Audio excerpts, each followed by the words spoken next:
Hello everyone, welcome to Gardening TLC. I'm Michelle and I live in Northern Illinois Zone 5. We are in my back garden today and today's video is going to be about transplanting and dividing perennials. There are probably lots of reasons why you need to do this. We are doing it because this garden back here is getting transformed into a design that we did over the winter. We are going to be transplanting a lot of these and dividing them because I don't want to waste them. And I'm going to go over some tips and techniques of different things that you can do that will make it easier for you to transplant things as well. So let's get started. So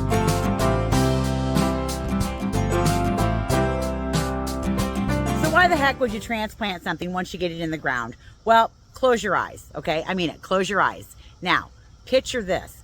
You're at the garden center. You're walking around. You're looking at all of the beautiful things in bloom because you know you've got some holes in your garden that you want to fill. So you're walking around and there it is. That's the plant you got to have. So you buy it, you bring it home, and you start walking around the garden looking for a hole, right? How many of you do this? Yep, and then you plop it in the ground, whether it goes there or not. There's a hole, I got to fill it. Now, a lot of us do this, and a lot of us get happy accidents sometimes by doing this. But a lot of times we also end up with something that doesn't grow the way it should because it's not the right plant in the right place. So what do we need to do? We got to dig it up and move it. That's one reason why you might want to transplant something. Now, another reason is like what we're doing. This has been a holding bed for me, and I've been putting things back here. But when we get to winter, there's really no winter interest. I've got some really beautiful perennials up here, but we're going to pull them up and move them because we did a design that totally revamps the bed, and I want to put that in later this year. Now, another reason you might want to transplant, and I am sharing some of what I'm digging up here with my daughter, is free plants. I know, free plants is one of the main reasons I like to dig something up and divide it and then transplant it around to the yard because I can expand my gardens with things that I already have. Also, when I use things that I already have, it helps me tie different beds together because I'm putting the same plant that was in this bed, maybe in a bed over on another part of my property, and it kind of helps bring some cohesiveness to all the beds because I'm tying them together. But yeah, free is good. Now, I transplant all year long. I know spring is the very best time to do it, and there's a few plants that like to be transplanted in the fall versus in the spring. Peonies being one of those, Siberian iris being another. But you know what? I transplant all year long. The trick is doing it on an overcast day because you're already stressing your plant out by picking it up out of the ground and cutting its roots. So we want to offer the least amount of stress possible. Another thing that will make it easier for you to transplant something is do it either the day after it rains, or if it's not been raining, water everything really well the day before, and it makes it easier to lift it up out of the ground. I also make sure that I have, yes, a sharp shovel. I sharpen my shovel. If you have never sharpened your shovel before, it's a good idea to do that because using dull tools makes your work so much harder. Using a sharp shovel, right in the ground it goes, and lickety split, you've got things out of the ground. Now, I also kind of have a plan of where I'm going to put my transplant before I dig it up out of the ground. And if I'm not ready to put it back in the ground, or maybe I'm going to divide it and I'm going to gift it to some people, I'll make sure that I have containers ready to go so that I can put the split divisions into those containers. I also try to keep everything that I dig up in the shade while I'm working. I'm pretty excited about the design that we're putting in over here. Now, this little area right here where we've got the beautiful Sum and Substance hosta, I don't know what this one is right here, but this one is a blue cadet. And then we've got the beautiful lamium in here, and then the lemony lace elderberry. That is all gonna stay. I love the combination of that. I think it looks great. We're gonna add a few things in there. We're gonna put a Diravilla back here, so we've got some darker foliage, and then we've got some other things that will come in through here. Now, some of the things that are coming up are these two hostas here, and this third hosta right here. And we will just take these and incorporate them into the hosta bed right probably in this area here, the littler ones more towards the front.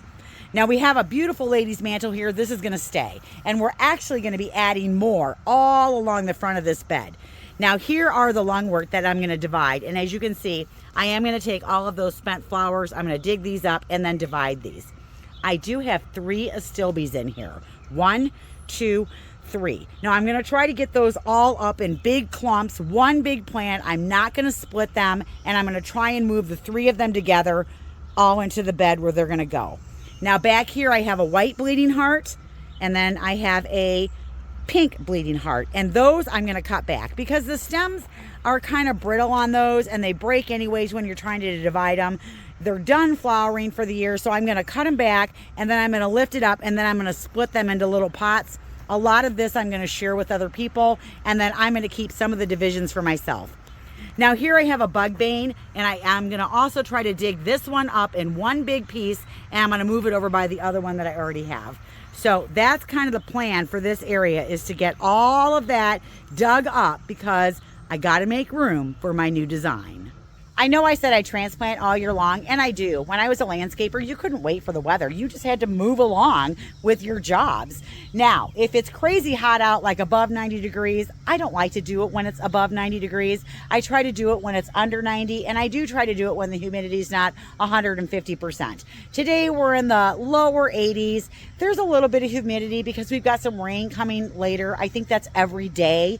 We have rain. We haven't had a long stretch without any rain for a while now, but it's coming in like nice intervals, so the ground is still able to take it, and everything is really lush right now, which I love. And this stuff's going to be really easy to dig up because the ground's so nice and soft. But if I have to create shade for something, then sometimes I've had to transplant things and create like makeshift shade over the top of it.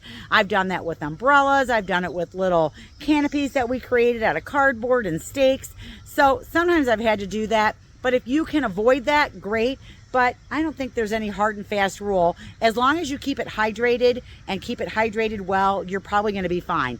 And the other thing is, if it's drooping, cut it back. Don't try to transplant a blooming plant and expect it to stay all blooming and beautiful. It's going to do better if you cut it back. We're going to do this little hosta first. So basically what I'm going to do is I'm going to get behind the plant with my shovel, and I'm going to put it in all the way around and just cut out a nice root ball. Okay, so remember what I said, sharp shovel makes it nice and easy. Push it in and lift. Lift.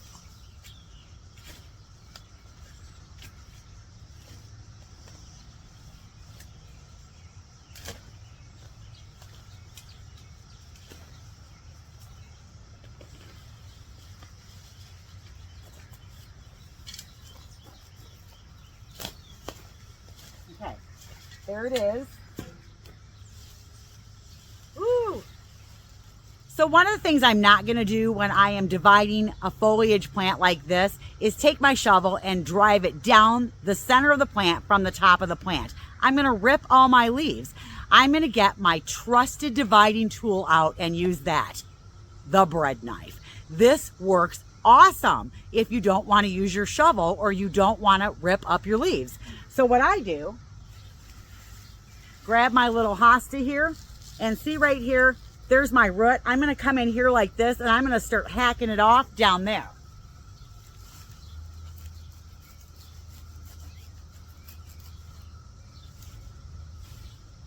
Just like that, with a trusted bread knife. This is one of the best tools to divide with. You can use your shovel for sure, but this gives me that nice clean cut, and I'm just cutting through the roots. I'm not cutting any foliage whatsoever. Then I'm either going to put it in a container. I got some empty buckets here because I'm going to maybe transplant it later. I'm going to gift it to somebody, or I'm going to get it back in the ground right now, and then I'm going to get it watered in. Now I'm going to wait to fertilize it a couple weeks. I've already freaked it out because I cut it in half and I ripped it out of the ground. So I'm going to let it get settled in for a couple weeks, and I'll fertilize it in a couple weeks. So I ended up getting 4 hostas out of that one hosta. Now, usually when you're dividing a full-grown hosta like this, it doesn't take as long for it to recuperate and get bigger. It usually catches up pretty fast. So next year, it'll probably be almost full size, and by the 3rd year, it'll be back to full size and looking great. So let's get these in the ground.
taking out the green hostas. I didn't like them. It was just too much green. I think if I'm going to put hostas underneath these viburnums, I think that they need to be a variegated hosta with a white edge, like a big wide margin, like a Patriot, so that they show up.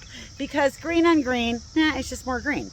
So I'm going to give those to my daughter. I do like where I put the astilbes though. Those are going to look really nice. And I do like where I put the bugbane and the little baby hosta.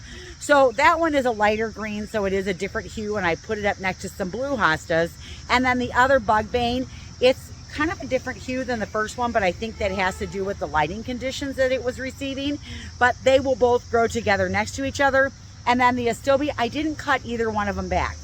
They're in the shade and they probably won't stress as much. If they were in the sun, they'd already be wilting. But they're in the shade, and if I see them start to stress, I won't even think twice about cutting them back so that their roots will develop easier and that they have an easier time getting transplanted. So I'm going to go ahead and get everything watered in, and then the last thing I have to dig up are all the bleeding hearts, which I'm going to split up and share with other people.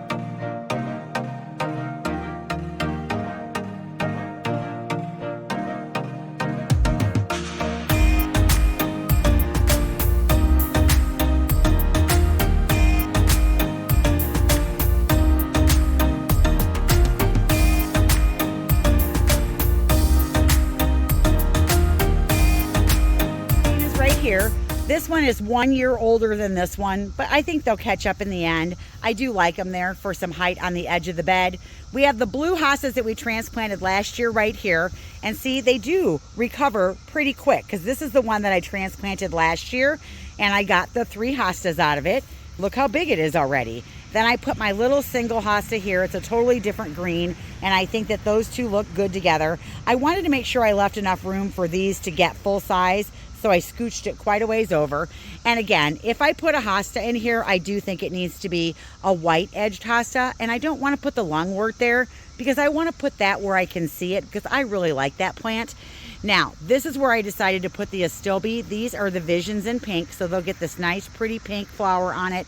I'm going to go ahead and get them watered in, and I'll probably water them every day for a while, just so that they stress less. But again, if they look like they're wilting, they're not doing well, I will cut these things so fast that your head will spin, because I want them to survive.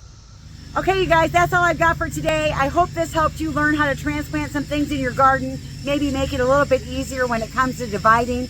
I'm pretty excited about doing this area over here. I'm starting to gather all of my stuff. In fact, some of it's already on the back porch. Don't forget Garden Gab this Saturday at noon, where we answer all of the questions from the videos that we did the previous month.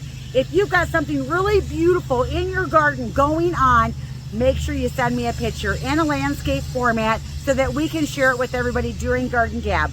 Right now we are collecting pictures for the month of June, so make sure you send those in. I'm Michelle, thanks for watching. We'll see you in the next video. Bye everybody.